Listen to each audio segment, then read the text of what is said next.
नमस्कार दोस्तों, आप देख रहे हैं बोले भारत। अनुराग अड्डा में आपका स्वागत है। बात आज फिर बेस्ट यूपी की राजनीति की करते हैं। प्रधानमंत्री मोदी मेरठ में थे इतवार को और उन्होंने देश की पहली रैपिड ट्रेन का उद्घाटन किया। यानी कि अब आप मेरठ के एक कोने से दिल्ली सिर्फ 55 मिनट में पहुंच सकते हैं। हम बात करेंगे रैपिड ट्रेन के बहाने बेस्ट यूपी की चौधरियों की राजनीति की, यानी बेस्ट यूपी की जाट सियासत की। जयंत चौधरी भी प्रधानमंत्री के साथ मंच पर थे, उन्हें बड़ी प्रमुखता भी मिली मंच पर। रैपिड के साथ साथ जयंत चौधरी के सहारे भारतीय जनता पार्टी भी पश्चिमी उत्तर प्रदेश में अपने समीकरण साधेगी और वही राजनीतिक सफलता हासिल करेगी जो उसे 2014 के लोकसभा चुनाव में और 2017 के विधानसभा चुनाव में मिली। अब जयंत भाजपा के साथ हैं, लेकिन जरा पीछे चलते हैं। 2022 के विधानसभा चुनाव का समय याद कीजिए। अखिलेश यादव अपनी बस पर सवार थे और उनके पीछे पीछे ट्रैक्टरों का बड़ा हुजूम था।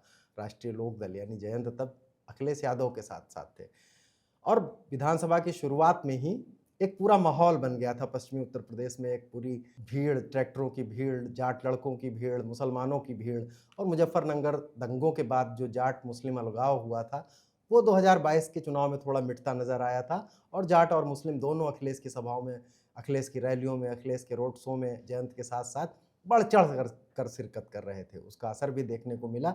पश्चिमी उत्तर प्रदेश के जिलों में 2017 में महज 4 सीटों पर समट जाने वाला विपक्ष, जिसमें ज़्यादातर सपा ही थी, 2022 के विधानसभा चुनाव में 34 सीटें लेकर आया।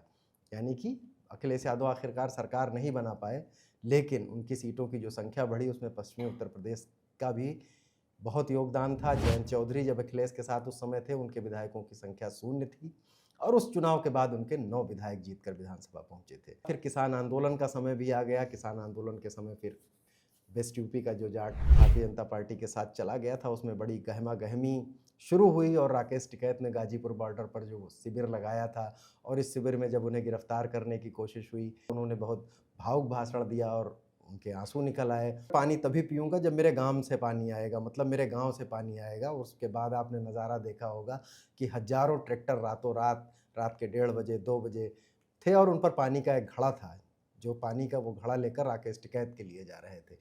जहाँ तक भी जयंत की राजनीति जो किसानों के साथ ही थी, सपा के साथ थी, राकेश टिकैत के किसान आंदोलन के साथ थी। ये चलते चलते ये हुआ, फिर ये चावल और खीर का मसला आया और जयंत ने कहा कि हम जब चावल ही खाना है तो खीर ही क्यों ना खा लें, और वो फिर चले गए भारतीय जनता पार्टी की में और मंत्री बन गए। मंत्री बनने के बाद एक चुनाव और हुआ, वो था 2024 का लोकसभा चुनाव। अब इस चुनाव में भारतीय जनता पार्टी के साथ थे जयंत। इस चुनाव में भाजपा को क्या मिला? भारतीय जनता पार्टी ने 2014 और 2019 में तो बड़ी सफलताएं अर्जित की थी लोकसभा चुनाव में, लेकिन 2024 के लोकसभा चुनाव में अगर आप देखेंगे तो जयंत के 2 प्रत्याशी जरूर जीत गए। जयंत ने 2 प्रत्याशी लड़ाए थे और दोनों जीत गए।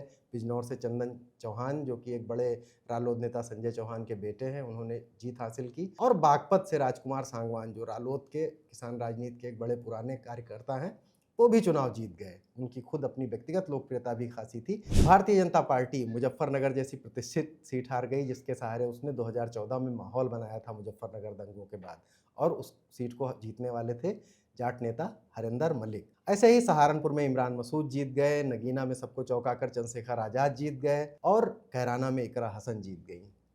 और अब फिर आते हैं चौधरियों के मूड पर। जाहिर है चौधरी चरण सिंह की विरासत को संभालने वाले जयंत के साथ चौधरियों का प्रेम हमेशा रहा है, लेकिन 2024 के लोकसभा चुनाव में ये तो दिखा कि जयंत के लिए उनके मन में व्यक्तिगत प्रेम तो है, जयंत की वो मदद करेंगे, जयंत की पार्टी की मदद करेंगे, लेकिन उन सीटों पर जहां भारतीय जनता पार्टी ही लड़ रही थी वहां पर जाटों ने कोई बहुत प्रेम नहीं दिखाया भारतीय जनता पार्टी के लिए और उसके हाथ से कई सीटें पश्चिम की खिसक गई। यहाँ तक कि मेरठ संसदीय क्षेत्र, जो भारतीय जनता पार्टी का गढ़ माना जाता है और उसमें राम का किरदार निभाने वाले अरुण गोविल चुनाव लड़ रहे थे, वो भी महज कुछ हजार वोटों के अंतर से आखिरी चरण में चुनाव जीत पाया और ऐसा लग रहा था कि मेरठ की सीट भी भाजपा के हाथ से निकल जाएगी, लेकिन जैसे तैसे वो बच गई। विधानसभा चुनाव में भी जब जयंत सपा के साथ थे तब सपा ने काफ़ी वापसी की थी और जयंत को भी इसका लाभ मिला था। अब जयंत भाजपा के साथ है तो 2027 के चुनाव में क्या होगा यूपी में? क्या जयंत के पास चौधरी फिर वैसे जाएंगे और भारतीय जनता पार्टी वैसी ही 2014 ये जैसी तो नहीं, लेकिन कुछ उसके आगे की सफलता प्राप्त करेगी? फिलहाल उत्तर प्रदेश जो वेस्ट यूपी की चौधराहट है उसका मूड ऐसा तो नहीं लगता। राजनीतिक विश्लेषक ऐसा मानते हैं। इस समय किसानों से जो डील हुई है उसको लेकर भारतीय किसान यूनियन पूरे पश्चिमी उत्तर प्रदेश में एक्टिव है और वहाँ जगह जगह पंचायतें हो रही हैं। अभी एक बयान चर्चा में रहा था जिसमें नरेश टिकैत जो भारतीय किसान यूनियन के अध्यक्ष हैं, उन्होंने कह दिया था जयंत बचाव कर रहे हैं डील का, वो तो करेंगे ही, वो तो मंत्री हैं सरकार में और वो हलवाई की दुकान का ततैया कर भी क्या सकता है। सरकार में है तो उनकी तो सरकार की तो कहनी पड़ेगी। हलवाई का ततैया हो और उसका हलवाई का काटने का नहीं, वो मिठाई पे वहीं बैठे रहेगा, हलवाई नु करू जाएगा। तो जयंत चौधरी की तो मजबूरी है, क्या करे सर। इसके बाद उसके बड़े सारे राजनीतिक मतलब भी निकाले गए। लेकिन अब जमीन पर आते हैं।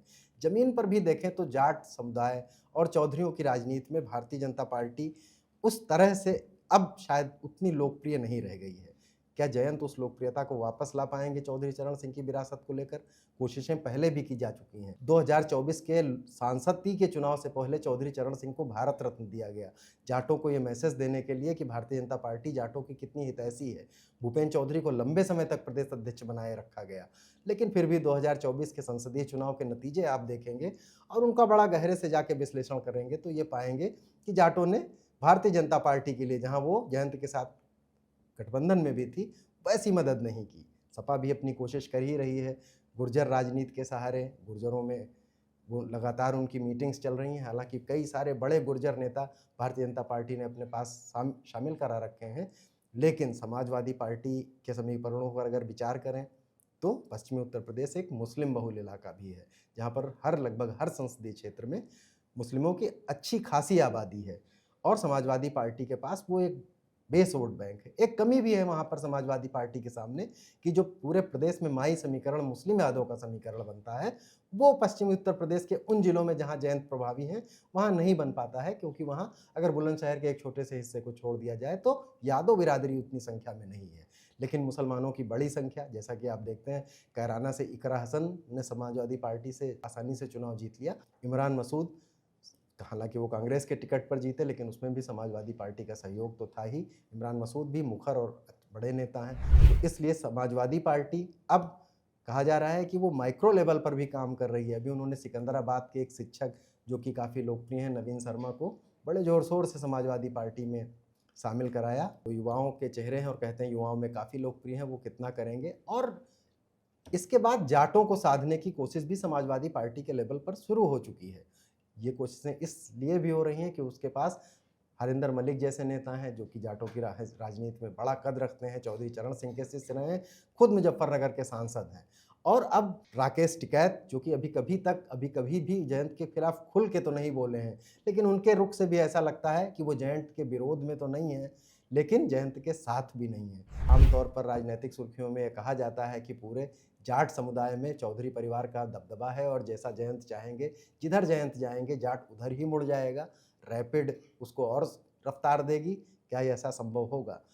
मुसलमान और जाट समीकरण जो था, जयंत अब भाजपा के साथ हैं तो मुसलमान तो जयंत के साथ जाने से रहा। एक समय बहुजन समाज पार्टी भी बहुत बड़ी हैसियत रखती थी पश्चिमी उत्तर प्रदेश में, क्योंकि मुसलमानों के साथ साथ जाटों या वोट अगर उसे मिल जाता था तो उसकी सीटों की संख्या बहुत तेज़ी से उछल जाती थी। अब इन दिनों वो कमज़ोर है, लेकिन अभी की फ़िलहाल की स्थिति में माना जाए तो ये माना जा सकता है कि मुसलमान तो समाजवादी पार्टी का ही वोटर है। और अब जो जयंत की चौधरियों की राजनीति में, उसमें अखिलेश यादव सेंध लगाने की कोशिश तो कर ही रहे हैं। बाकी गुर्जर राजनीति पर उनके प्रयास पहले से ही थे। एक और चुनौती भारतीय जनता पार्टी के साथ है। भारतीय जनता पार्टी के साथ चुनौती ये है कि चंद्रशेखर आज़ाद समाज पार्टी वाले जो नगीना से अपना चुनाव जीत कर उन्होंने बताया था कि कैसे वो भी अपना समीकरण वैसे ही बना सकते हैं, वो वहाँ के जाटों मतदाताओं में खासे लोकप्रिय हो रहे हैं, जो कि कभी बहुजन समाज पार्टी का वोट होता था। हालांकि आज़ाद का रुख क्या होगा ये बहुत साफ नहीं है, वो अभी भी अखिलेश यादव की राजनीति के साथ भी नहीं दिखते हैं, लेकिन जाटों मतदाताओं के इधर उधर होने से होगा ये।